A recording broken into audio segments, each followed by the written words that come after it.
After being a part of Bharatiya Janata party Delhi wing, finally जो दिल्ली की नई मुख्यमंत्री बन चुकी हैं वो है मिसेस रेखा गुप्ता। रेखा गुप्ता आखिर है कौन और इस इलेक्शन के बाद बेसिकली क्या होने वाला है, ओथ से रिलेटेड, अपॉइंटमेंट से रिलेटेड और काफी सारी चीजें, वो आज हम इस सेशन में कॉम्प्रिहेंसिवली समझेंगे और देखेंगे कि ये जो पूरा कैंडिडेचर से अभी तक का सफर था वो रेखा गुप्ता जी के लिए कैसा रहा। तो बिना किसी देरी के इस सेशन की शुरुआत करते हैं और उससे पहले आप सबका बहुत बहुत स्वागत है लेट्स क्रैक यूपीएससी सीएससी पे। मैं हूं नंदिनी और आज हम डिस्कस करने वाली हैं ये एक बहुत ही significant current affair, because after a whopping 27 years, yes ladies and gentlemen, after a whopping 27 years BJP जो है फिर से पावर में आ चुकी है। तो अगर अब हम जाने कि जो हमारी नई मुख्यमंत्री हैं वो कौन है, तो she is the fourth female and eighth overall CM to hold the office till now. अगर हम देखें तो जो रेखा गुप्ता जी हैं, she is an MLA from Shalimar Bagh और इससे पहले भी वो काफी ज्यादा पॉलिटिक्स में एक्टिव थी। जब वो बेसिकली अपने स्कूल कॉलेज के दिनों में थी तब से हम एक ट्रेस बिठा सकते हैं, लिंक जॉइन कर सकते हैं कि कैसे वो जो है पब्लिक के लिए टाइम एंड अगेन काम करती आ रही हैं, फिर चाहे उनके कॉलेज की बात हो या फिर अब प्रेजेंटली दिल्ली के मुख्यमंत्री बनने की बात हो। तो जैसा हम देख सकते हैं, she was the former general secretary and also the president of the DUSU which is the Delhi university student union. उसके साथ साथ वो नेशनल एग्जीक्यूटिव भी रह चुकी हैं इस पार्टी की, बीजेपी की दिल्ली से, एंड इवन जनरल सेक्रेटरी भी रह चुकी हैं वो दिल्ली स्टेट की इस पर्टिकुलर यूनिट में। ठीक,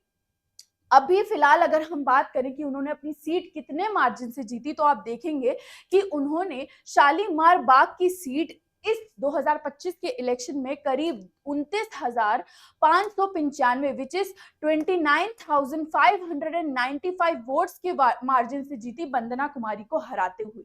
अगर हम देखें कि अब इसके पोस्ट क्या क्या जो फॉर्मेलिटीज हैं वो होने वाली हैं, तो बेसिकली ओथ जो है वो रामलीला मैदान में की जाएगी। काफी जोर शोरों से तैयारियां चल रही हैं। 30,000 लोगों की कैपेसिटी है इस पर्टिकुलर गार्डन की, जिसमें अगर हम डिग्निटरीज की बात करें तो जो हमारे प्रेसिडेंट, जो हमारे प्राइम मिनिस्टर हैं, उनके समेत यूनियन होम मिनिस्टर वगैरह इस पर्टिकुलर इवेंट में हमको देखने को मिलेंगे। अगर हम देखें कि ये जो सीएम कैंडिडेचर था वो कैसे एक्चुअल में इंप्लीमेंट किया गया एंड फाइनली हमें कैसे सीएम मिला दिल्ली का, तो बीजेपी ने, जैसा हम सबको पता है कि 48 सीटें जीती 70 में से, जिसकी वजह से वो एक मेजॉरिटी पार्टी की तरह उभर के आई। तो इसी के चलते उनकी लेजिस्लेटिव पार्टी असेंबली की मीटिंग हुई, उन सब लोगों ने एक बैठक बिठाई और उसी बैठक में फाइनली डिसाइड हुआ कि मिसेस गुप्ता जो है वो बनेंगी फाइनली हमारी दिल्ली की सीएम। अगर हम बात करें जो पहले पोटेंशियल कैंडिडेट्स की बातचीत हो रही थी कि कौन कौन पोटेंशियल कैंडिडेट्स हैं, तो हमारे पास थे परवेश वर्मा,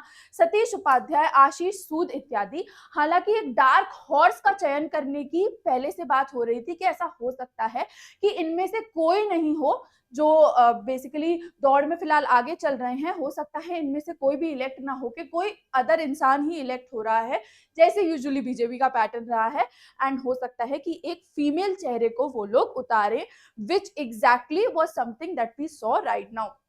अगर हम देखें कि ओथ जो है वो कौन एडमिनिस्टर करेगा वगैरह, तो हमारा जो ये ओथ है, ये जो स्वेरिंग इन सेरेमनी है जो सुबह 11 बजे से चालू हो जाएगी 20 फरवरी यानी कि कल थर्सडे को, उसको एडमिनिस्टर किया जाएगा वाया योर लेफ्टिनेंट गवर्नर। उसी के साथ साथ अगर वेन्यू की बात करें तो जैसा ऑलरेडी मैं आप लोगों को ब्रेक कर चुकी हूँ कि रामलीला मैदान वेन्यू है और होम मिनिस्टर और प्राइम मिनिस्टर जो हैं वो प्राइमरी गेस्ट होंगे इस पूरे इवेंट के, जो कि काफी सिग्निफिकेंटली इंपॉर्टेंट है, ना कि सिर्फ बीजेपी के लिए बल्कि ऑल्सो हमारी दिल्ली की जनता के लिए। तो इस सेशन को अंत करने से पहले मैं आप सबको बताना चाहती हूँ कि जो भी यूपीएससी सीएससी की तैयारी कर रहे हैं उनके लिए फ्लैट 55% का ऑफ चल रहा है, जो कि वो क्विकली अवेल कर सकते हैं जितना जल्दी हो सके, क्योंकि ऑफर जो है वो आपका तुरंत से तुरंत खत्म हो जाएगा। फिर मत कंप्लेन कीजिएगा कि ऑफर खत्म हो गया। साथ ही साथ जो भी बच्चे प्रीलिम्स 2025 में अपीयर होने वाले हैं उनके लिए मधुकर सर का स्पेशली क्यूरेटेड एक सीसैट का बैच हम लोगों ने लाइव किया है, जिसमें आपको जितना भी बेसिक से एडवांस तक का सीसैट आना चाहिए वो हमने आपको केटर करने के लिए, आप तक पहुंचाने के लिए एक स्पेसिफिक साइज के हिसाब से हमने 3000 रुपीज की प्राइसिंग में आप तक पहुंचाने का जो है वो इंटेंशन जताया है, ताकि जो भी बच्चे सिर्फ सीसैट में स्ट्रगल करते हैं उनकी ये जो स्ट्रगल है वो एड्रेस हो पाए। मेक श्योर कि जब भी आप कोई भी पेमेंट करें towards the end of your platform, तो आप यूज करें कोड NST लाइव, जिसके वाया आपको मैक्सिमम जो डिस्काउंट्स हैं वो अवेल हो सकते हैं। और उसके साथ साथ ही अगर आप लोग मुझसे जुड़ना चाहते हैं तो आप मेरे टेलीग्राम चैनल पे भी रीच आउट कर सकते हैं, जिसके लिए आपको ये QR कोड जो आपको दिख रहा है उसको स्कैन करना होगा एंड इसी के हिसाब से आप मेरे टेलीग्राम चैनल पर रीडायरेक्ट हो जाएंगे। तो आई रियली होप कि ये जो पूरी इन्फॉर्मेशन थी वो हमने आप तक बिल्कुल सही और सटीक तरीके से पहुंचाई। And if that was the case then please do like, share, comment and subscribe to our channel. Let's crack UPSC CSE. With this is me Nandini signing off for the day. Thank you so very much for watching.